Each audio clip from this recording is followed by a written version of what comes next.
আসসালামু আলাইকুম প্রিয় শিক্ষার্থী।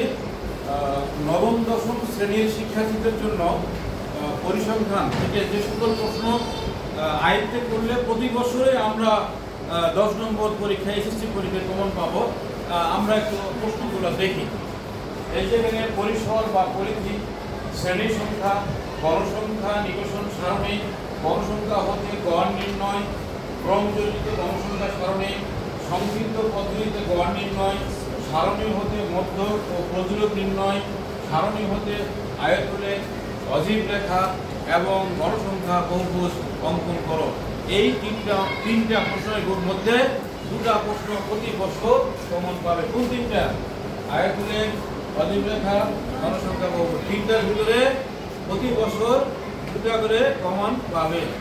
আমি এটা বললাম 26 সালে পরীক্ষা হবে, 28 সালে পরীক্ষা হবে, 27 সালে পরীক্ষা পাওয়ার পর আমার কথা তোমরা মনে করবে। ধন্যবাদ সবাই।